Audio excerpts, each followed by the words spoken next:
Hola, José, ¿qué tal? Soy Laurimar. Escuchando un poco lo que nos venías comentando, me surgió una duda que quería preguntarte. Y era acerca del físico Paul Dirac, que justo lo mencionaste hace un rato. Él, en alguna ocasión, hace mención acerca de que la física se esfuerza en hacer fácilmente lo difícil, mientras la poesía hace todo lo contrario. ¿Qué piensas que era lo que él quería decir con esto? Muchas gracias por la pregunta, Laurimar. Es muy buena. Paul Dirac fue un personaje muy especial. Así que, evidentemente, es una afirmación bastante exótica la que él hizo en ese caso. Sobre todo, porque a mi gusto y he escrito algo al respecto. Para mí él era lo más parecido a un poeta como físico. Él, efectivamente, dijo en varias ocasiones que no entendía la poesía. No entendía por qué alguien, para hablar de algo, podía requerir. Por ejemplo, tenemos Oda a la cebolla, de Pablo Neruda. ¿A quién se le ocurre hacer un poema a la cebolla? Y dedicar un montón de versos para algo tan simple como una cebolla. Él decía que, en cambio, la ciencia es todo lo contrario, no busca una ecuación. La ecuación de Dirac es una ecuación brevísima. En la abadía de Westminster, en Londres. No está enterrado Paul Dirac, pero hay una baldosa que lo recuerda. Él no quiso ser enterrado allí. Y la ecuación de Dirac entra en una baldosa. Él decía, la ciencia busca con explicaciones universales y muy breves, si es posible. Explicar todo o todo lo que se pueda. Esa era la afirmación de Dirac. Por supuesto que yo creo que la afirmación de Dirac. Lo único que muestra es las dificultades de él. Dirac fue una persona que, por características personales que, probablemente, hoy uno podría a posteriori, por descubrimientos posteriores que se han hecho de psiquiatría, diagnosticarlo. Yo no lo quiero hacer porque, obviamente, sería un atrevimiento de mi parte, pero era una persona muy rara y una persona con grandes carencias en la inteligencia emocional. Hay muchas anécdotas que son divertidas realmente porque Paul Dirac era una persona. Voy a comentar una que yo creo que es divertida para distender un poco, para que vean cómo era Paul Dirac. Cuando tenía 30 y algo de años, alguien, un colega, se acercó y le dijo: Profesor Dirac, usted no se va a casar. Y él dijo: bueno, sí, pero ¿con quién? Bueno, la hermana de Wigner está soltera. Así que fue a la hermana de Wigner y le dijo: oiga, me dijeron que usted está soltera y, no sé, se querría casar conmigo. Y lo peor es que se casó con Dirac. Increíble. Era bueno para ligar porque, con una sola pregunta, consiguió casarse. Pero, claro, ¿cómo explicarle a Dirac que para enamorarse hay que hacer una cantidad de cosas que seguramente para él eran absurdas? Si yo me quiero casar con alguien, voy y le pregunto: ¿para qué voy a hacer todo el cortejo previo, que no tiene ningún sentido? Hay otra anécdota muy divertida de él viajando con Heisenberg a Japón en barco. Heisenberg no era así. Estaban en un viaje muy largo. En la cubierta, una orquesta empieza a tocar.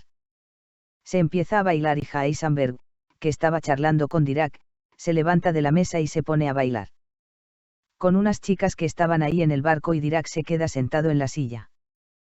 Cuando vuelve Heisenberg, le dice: ¿por qué fuiste a bailar con esas chicas? Heisenberg le dice: no sé, porque me parecieron simpáticas. Dirac se queda un largo minuto en silencio y dice: ¿y cómo sabías que eran simpáticas? Claro, no era capaz de ver que en la actitud corporal y en la sonrisa. Tenía que ir a preguntarle. Dirac necesitaría ir a preguntar: disculpe, usted es simpática. Para saber si lo era. Entonces, bueno, Paul Dirac, que no comprendiera que no. No estoy seguro si no lo comprendía. Pero es probable que no comprendiera el valor de la poesía, que no le emocionara la poesía, y, sin embargo, como digo, fue el gran poeta de la física. ¿Por qué digo esto? Porque antes comenté el descubrimiento de la antimateria y no entré en detalles. No lo voy a hacer tampoco ahora, pero sí quiero decir cuál fue el argumento principal con el cual fue, cuando se encontró con obstáculos, sorteándolos.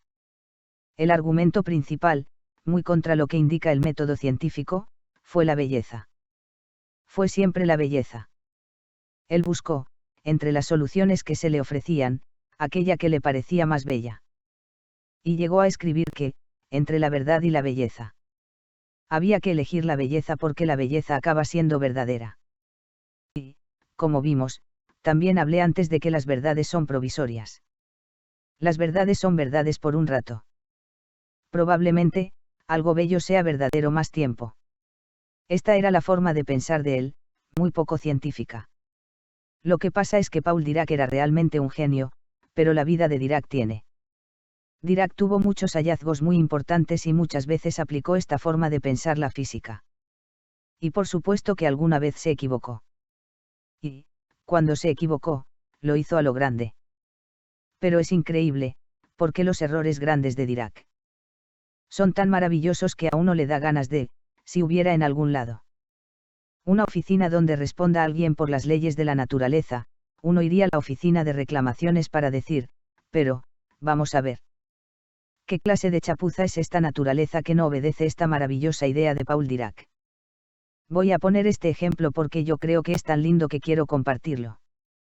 Dirac, en un momento, hay algo que no entendemos los físicos. Y es porque la gravedad es tan débil respecto a las otras fuerzas.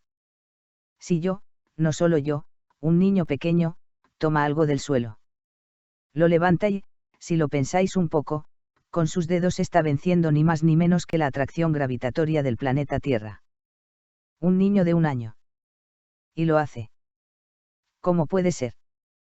Porque la interacción electromagnética, que es la que hace que los dedos puedan sujetar el objeto, es muchísimo. Es, lo voy a decir exactamente, 1000 trillones de veces más intensa que la gravedad. Dirac dijo, ¿qué clase de universo puede ser así? Tener esa desproporción tan inexplicable de dos interacciones. Se le ocurrió algo extraordinario. Este es un trabajo que escribió en media página. De una revista muy conocida que se llama Nature y lo escribió en su luna de miel, cuando se casó con la hermana de Wigner. Que, por cierto, cuando lo iban a visitar a Dirac gente que no sabía que se había casado, a veces abría la puerta la hermana de Wigner. Y le preguntaban a Dirac, ¿esta quién es?, en lugar de decir, mi esposa, decía, la hermana de Wigner. Ese era Paul Dirac. Bueno, cuando Dirac se fue de luna de miel, en un momento parece que se aburría y escribió este trabajo, que es increíble. Dirac dijo, ¿cómo hago para distinguir entre algo que es constante y algo que cambia muy lentamente? Por ejemplo, 1, si apoya la mano en el mármol 25 veces. Uno mira el mármol y nada parece haber cambiado. Sin embargo, si han ido a la Catedral de Santiago de Compostela. Y, si no, os invito a hacerlo, veréis una columna en la cual están marcadas las manos de los peregrinos porque millones y millones de peregrinos han logrado que, de tanto tocar la columna, han dejado la marca de sus manos en la columna. Es un efecto de desgaste muy lento, que nunca se aprecia, salvo cuando uno deja pasar mucho tiempo. Dirac dijo, ¿cómo sé yo si la gravedad es débil? Siempre fue débil o es débil ahora. Pero no lo fue en el inicio del universo. En esa época, se conocía la edad del universo, no tan bien, pero era, más o menos, la misma que conocemos hoy. Dirac se preguntó qué pasa si el universo es demasiado viejo y la gravedad se debilitó. Se fue debilitando con el tiempo. Entonces, dijo, ¿y cómo mido el tiempo? No lo puedo medir en años porque el año tiene que ver con la Tierra. Y el universo es mucho más grande que la Tierra. No lo puedo medir en horas, en minutos, en segundos, porque son todas unidades derivadas del año. Lo voy a medir con una unidad que sea universal. Imaginemos que tengo un átomo de hidrógeno. Y me pregunto cuánto tarda la luz en atravesarlo. Esa es una unidad de tiempo. Y se dio cuenta de que la edad del universo, en esa unidad de tiempo, era un 1,78 ceros. Dijimos antes que la gravedad es un 1,39 ceros más débil que la interacción electromagnética, que es la más presente en la vida cotidiana. Dirac dijo, hombre, son dos números gigantes. Pero es que uno es el cuadrado del otro. No puede ser casualidad. Concluyó que la gravedad se iba debilitando. Como la raíz cuadrada del tiempo. Pero luego dijo, ¿qué otro número grande hay? El número de protones, el número de partículas que forman nuestros átomos. Más o menos se calcula que es también un 1,78, 80 ceros. Hombre, otra vez el cuadrado del otro. Por lo tanto, concluyó que la materia se iba creando permanentemente con el tiempo. Entonces, dijo lo siguiente. Todo esto en media carilla sin ecuaciones. Dijo, si la masa crece porque cada vez hay más protones, la Luna cada vez pesa un poco más. La Tierra también. También disminuye la atracción gravitatoria, pero, si uno mete todo eso en la ecuación de Newton, ve que la Luna cada vez debería estar más atraída por la Tierra y por lo tanto debería caer sobre la Tierra en algún momento. Dirac, cuando planteó esta idea, era una persona muy influyente. Y después de la predicción de la antimateria, ¿quién se atrevería a decirle, vaya chorrada? Cuando el Apolo 11 fue a la Luna, el último instrumento que dejaron Neil Armstrong y Buzz Aldrin sobre la Luna fue un retroreflector. Para, desde la Tierra, poder enviar un láser y que el láser vaya y vuelva a la Luna, y poder medir la distancia a la Luna. Se ha medido la distancia a la Luna y se ha comprobado que la Luna se aleja de la Tierra. O sea, que la predicción de Dirac está mal, categóricamente. La Luna no se acerca, sino que se aleja y entendemos bien por qué se aleja. Cuando salió este trabajo de Dirac, que fue un gran fiasco y Dirac mucho no siguió trabajando en ello. Pero, cuando estuvo mayor y empezó a ver algunos físicos de algunos lugares del mundo que le decían: he hecho esta medida que coincide con lo que usted dice en ese trabajo, empezó a creer que quizás tenía razón en esta idea. Y empezó a dar charlas. Si buscan alguna charla de Dirac, como murió en la década del 80, las pocas que hay que yo encontré en Internet son de él contando esta idea que estoy contando ahora. Es muy gracioso que, cuando George Gamow, un físico muy famoso, visitaba en Copenhague a Bohr, cuando se lee el trabajo de Dirac, entra Bohr con la revista abierta, totalmente furioso, y le dice: ¿ves? Esto es lo que pasa cuando un hombre se casa.